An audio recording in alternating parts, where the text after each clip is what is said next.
De um ponto de vista politicamente correto, você certamente não escolheria para ser professor do seu filho um sujeito que constantemente, isso de maneira explícita, se encontra bêbado. Bêbado ao ponto de perder-se por aí, bêbado ao ponto de ser encontrado, dependendo do dia, em um lugar diferente, e que não via nisso um problema. Pelo contrário, retirava daí, dessa embriaguez, dessa supressão do exercício racional, justamente a sua sabedoria. Tinha aí, na ebriedade, nessa intoxicação pelo álcool, a fonte da sua sabedoria. Sabedoria essa que podia permitir-lhe, inclusive, ver o futuro. Ou seja, criar frestas pelas quais ele pudesse mirar e contemplar aquilo que não se deve ver, aquilo que não se pode ver, porque ainda não é. Esse sujeito que vai a esse extremo e que encarna o êxtase, o êxtase, o passo para fora, o passo para além, o êxtase. Esse sujeito que está sempre se perdendo. Esse sujeito é o sileno, que em antigas tradições era representado como um híbrido, como uma mistura de homem e cavalo. Depois, com o passar do tempo, em outras representações, narrativas ou representações pictóricas na iconologia, ele aparece montado sobre um cavalo, mas tem alguma relação, alguma associação aí com o cavalo. Bem, o sileno é feio, o sileno é baixinho, ele é gordo, ele é careca, tem feições toscas, mas contém em si algo de muito belo, um conhecimento muito profundo. Não profundo, a semelhança da verdade dos conhecimentos de um Sócrates, que também é chamado por muitos dos seus contendentes de sileno, de uma maneira crítica, como que com certo sarcasmo, né? Já que Sócrates também não teria uma aparência agradável ou bela dentro de um determinado padrão estético, mas que carregava em si sabedoria, beleza, de ter uma alma voltada, direcionada, em constante aprendizado, em constante lembrança, né, de um estado ideal, de formas ideais, de um mundo de formas e ideais, ideias, dos quais o nosso mundo aqui seria só uma aparência, uma sombra imperfeita, incompleta, decadente. Para Sócrates, essa verdade é uma verdade superior, porque justamente aponta para uma outra realidade de cores, uma outra dimensão. Para Sileno, não.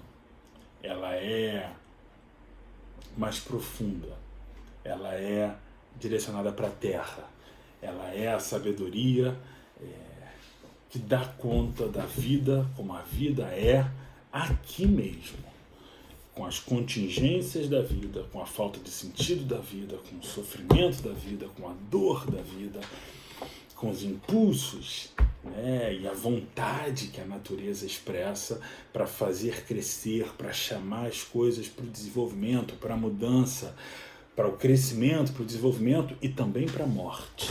E nisso há alegria, nisso há exuberância, exultação, e nisso há profunda dor, e nisso a contingência e falta de sentido, portanto, a tragicidade, é trágica a existência. É dessa verdade, é esse conhecimento, com essa profundidade, com os dois pés metidos na terra, que o Sileno ensina. E assim ele educou, foi preceptor, tutelou o deus Dioniso. Sileno, portanto, é um professor de uma outra ordem, cujo ensinamento é pessimista. Quando Midas pergunta a ele qual seria a grande lição, o grande sentido da vida, Sileno responde que o ideal seria não nascer, não haver nascido. Isso seria o melhor da existência, porque a existência é dor, é sofrimento.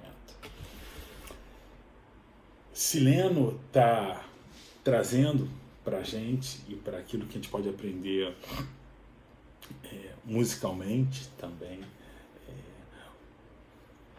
a dimensão, a valoração do arrebatamento, do arroubo, do ser transportado, não para um mundo ideal, não para um mundo meramente simbólico, onírico, cheio de filtros e aparências, mas para ser arrebatado para fora dos nossos acordos sociais, para ser arrebatado desse papel que exercemos, dessas virtualidades, das conceituações, dos circuitos que inventamos, em que as coisas permanecem, em que as palavras carregam sentidos fixos, e com isso podemos nos comunicar e criar cultura. Sileno está roubando a gente disso, está tirando a gente disso, que ele vai dizer isso é aparência, e vai levar a gente para um encontro de verdade, um encontro com a natureza. Esse encontro ele é possível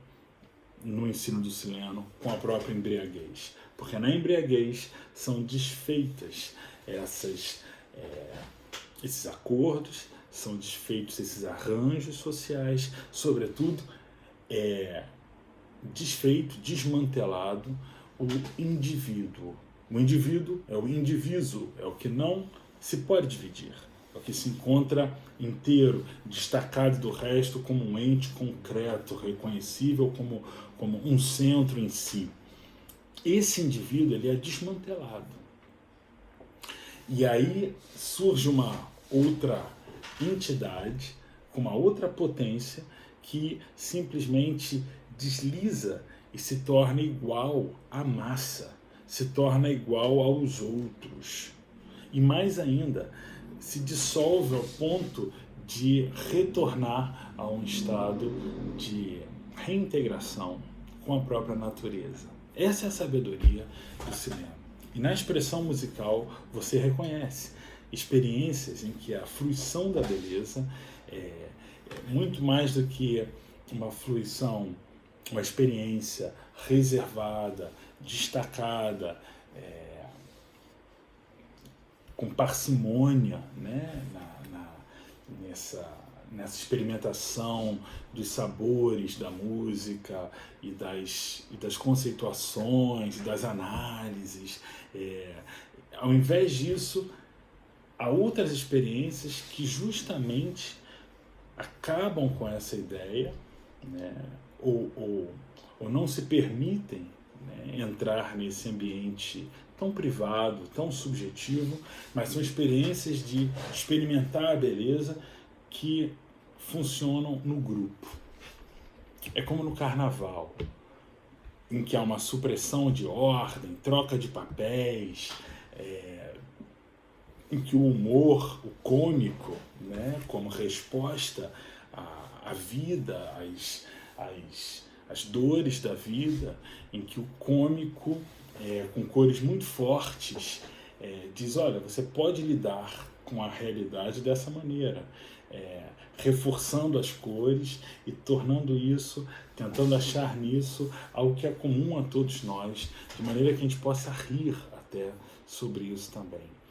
Nesse momento, por exemplo, do carnaval, a experiência da beleza não é a experiência de reservado num quarto, na sua própria câmera, ali meditar sobre aquela experiência, mas é uma experiência na qual você precisa estar mergulhado. E é uma experiência social, em que o seu prazer, a sua fruição da beleza é o prazer de estar junto com outros, participando daquela experiência. E é uma beleza que leva você a um estado mais primitivo, em que muito mais é permitido, em que muito mais é autorizado do que no seu dia a dia. Portanto, esse é só um exemplo, há inúmeros outros, né, na música clássica também, enfim, há diferentes exemplos em que a fruição da beleza ela tem a ver com esse transe, com esse passo além, com esse que na verdade é um aprofundamento, é um reconhecer-se como parte de um todo da natureza, da existência. Essa é a mensagem que o Sileno traz, e ele aparece nesses mitos aí como a figura do professor. Bem, eu quero ainda falar com você sobre outras coisas, por exemplo, sobre o acaso, beleza musical e acaso. O que o acaso tem a ver com esses dois mitos que a gente leu? Continua comigo, uma próxima parte é disso que a gente vai tratar. Até lá!